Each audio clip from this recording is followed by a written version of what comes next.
જય દ્વારકાધીશ મિત્રો, કેમ છો? બધા મજામાં જશો? તો આપણે અત્યારે કમિયા માતાજીને મંદિરે જઈ છે. કેમ છે વાલભાઈ? બસ મજામાં. જય માતાજી. જય માતાજી. કેમ છે જગાભાઈ? બસ મજામાં. શું હાલે હતી?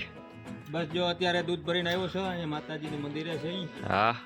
અને આ આપણે કમિયા માતાજીનું મંદિર છે, બતાવો. હા. અને આપણે અહીંયા બધી ગરબીનું આયોજન રાખેલું છે. બરાબર. હા. તો બધે મિત્રોને દેખાડશું આપણે. હા. કે ઉતરી જઈએ. કઈ વાંધો નહીં. 500 ચડાવલ છે એ ઉતારી નાખું. હા, એ તો ભાઈ બધું આમાં. આ તો અમારે મંડપ ઊભો કરી દીધો છે. હા. બરોબર. તો એની માથે તો હજી અમારે સંદર્ભો ને પછી એની લાઇટો બધું અમે સુવિધા કરવાના છે. તો આપણે લાઇટોનું ડેકોરેશન બતાવશો ને આગલા વિડીયોમાં? હા, આગલા વિડીયોમાં બતાવવાનું જ છે. હા હા. અને 2 ગામ છે આપણે ગરબી કરી છે, બરાબર. અને મોડજર હોય છે. હા હા. અને માતાજીની શ્રદ્ધાથી બહુ પબ્લિક અહીં ભેગી થઈ જાય છે. અને જે મિત્રો આવે એને બધાને છૂટ જ છે. કોઈ પણ માણસને આ વિડીયો મળે અને આવવાની બધે માટે છૂટ છે, બહાર ના હોય. અમારે અહીંયા કોઈ સારા જ કે એવું કંઈ છે નહીં. બરોબર. તો આપણા આ છે કમિયા માતાજીનું મંદિર, અને માતાજીના પણ દર્શન કરાવો મિત્રો. તો ચાલો આપણે પાલભાઈ માતાજીના દર્શન કરી. અત્યારે આરતી થઈ ગઈ છે. આરતી થઈ ગઈ છે, પણ આપણે થોડાક લેટ થયા છે. નકર તો આરતીના દર્શન કરાવવા ભગત હજી અંદર છે. હા. બરોબર. દિનેશભાઈ પટેલ બોડા એની અટક છે. અને આ કમિયા માતાજીનું મંદિર, આ એની મૂર્તિનો થોડો. અને આપણે દિનેશભાઈનું પણ બતાવજો કે આપણા દિનેશભાઈ છે. જય માતાજી. બહુ માતાજીનું બધે માટે સારું છે. અહીંયા જે માનતા તમે માનો તે માટે બધે માટે સારું છે. માતાજી કરે છે. અને જેથી કરી બધા મિત્રોને જાણ થાય કે તમે કોઈ પણ માનતા તમે કરો, માતાજી તમારી માનતા પૂરી કરે છે. પણ માનતા તમારે ટૂંકમાં કરો તો ભૂલતા નહીં, પાછું આવવું પડે માતાજી. બરાબર. હા હા. હા હા. એવું કઈ નથી કે તમે એવું નથી કે નારિયેળની કરો, કોઈ પેડા, કોઈ ખીર ચડે છે, રોટલી ભેદી હોય છે, નાની રોટલી 5 અને ખીર. બરાબર. હા હા. બરોબર. અને કોઈ દૂધની માનતા કરે છે તો દૂધ અહીંયા ચડે છે. હા. એની ટપુડિયા આવે છે, એમાં મૂકે છે.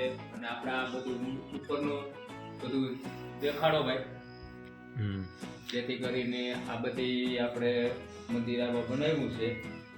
બરોબર. અને માતાજીની બહુ મારા હાથ છે બધાને કે અહીંના જેટલા રહેવાસી છે એને તો હજી કોઈ દી પગમાં કાંટો નથી. હા, એ વાત 100% તમારી સાચી છે. બરોબર. માને એને, બાકી તો ન માને તો આપણે કોઈ પ્રશ્ન ઉભો નથી થતો. બરાબર.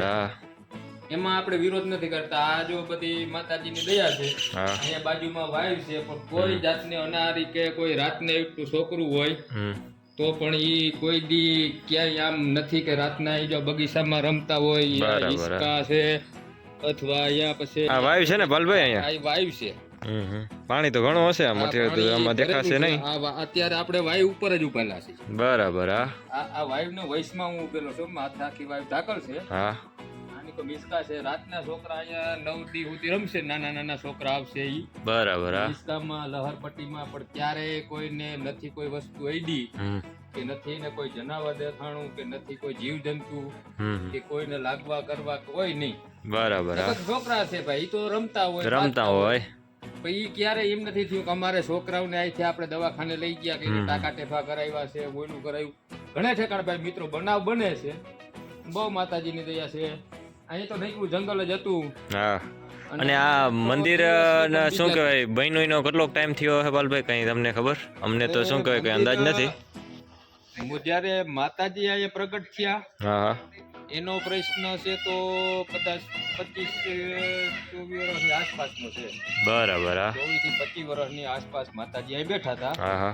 અને જ્યારે મંદિર બનાવ્યું તો એના અંદાજે 18 થી 19 વર્ષ થયા છે. 19 વર્ષ જેવું. 18 થી 19 વર્ષ. બહુ અંદાજ તો નથી, પણ આપણે કદાચ એવું મહત્વ ભુવાને પણ પૂછી લેવું ભાઈ આ મંદિરની કઈ આપણે કેટલો ટાઈમ થયો છે. મારો અંદાજ એ કહે છે. અને આ મંદિરમાં આપણે ખૂબ કામ કર્યું છે. બરાબર. કાલે ભાઈ ભુવા હતા એમ કે છે કે કાલે 25 વર્ષ માતાજીને બેહાડાઈને પૂરા થાય ને પ્રગટ થયા એને 25 વર્ષ.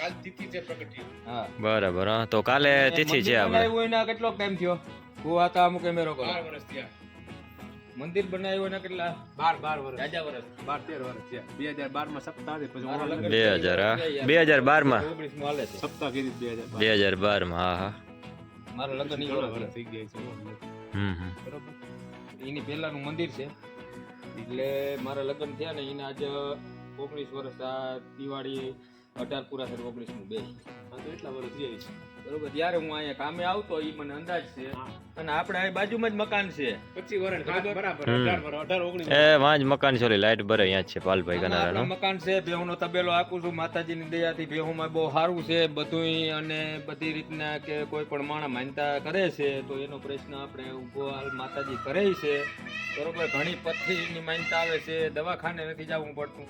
મિત્રો દવાખાને જાઓ ડોક્ટર 50,000 રૂપિયા દે કે તો તમે દઈ દો છો, પણ અહીંયા 25 રૂપિયાને ખાલી નારિયેળ વધારે લેશો ને તો પણ તમને માતાજી તમારી પથરીનો દુખાવો હશે એટલે તમને અહીંયા બેઠા રાહત થઈ જાય. પણ તમે ટૂંકમાં માનતા કર્યા પછી આવજો.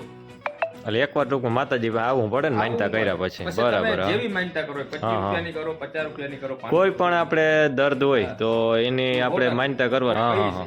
અને ઘણા દાખલા બન્યા છે બરોબર. આપણે મહેસાણા થી આવ્યા હતા ભાઈ, એને પણ પથરીનો દુખાવો હતો. ઈ લોકો ત્યાંથી 4 વ્હીલ માંથી ને અહીંયા આવ્યા હતા બરાબર. તો માતાજી એને પથરી બેઠા કાલ કેનેડા ના પણ વાવડ થયા છે ભાઈ. કાલે કેનેડા થી માણસો કેનેડા થી સેટ આવી સેટ આવ્યા બરાબર. અહીંયા માનતા કરે છે તો 50,000 હું એમ કહું કે ડોક્ટર ને દવાખાના ના દિયો કે લાખ દિયો તો અહીંયા ભાઈ 25-50 રૂપિયાથી તમારું મન થાય એવડી માનતા કરો. એવું નથી કે માતાજી તમારી પાસેથી કે 10,000 રૂપિયા માંગે બરાબર. પછી તમને શક્તિ હોય એવી ભક્તિ કરો. બે ખાલી નમન કરજો તો એને ઘણું છે. એ ભાવનાના ભૂખા છે ભાઈ. એના આપણું કે કઈ નથી હાલતું. એ તો કર્મ પીડા હોય તો બીજું તો શું થાય આમાં.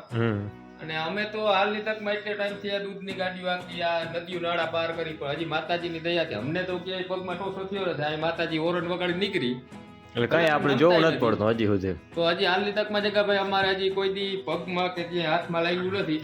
હવે અત્યારે તો આ ઠીક છે કે બધો વિડીયો ટૂંકો છે, નકર આગળ થોડો તમને રસ્તો બતાવવા લઈ જાય એ આપણે નેક્સ્ટ વિડીયોમાં બધું બતાડશું બરાબર. તો જય માતાજી, જય માતાજી, જય કમિયાઈમાં, જય કમિયાઈમાં.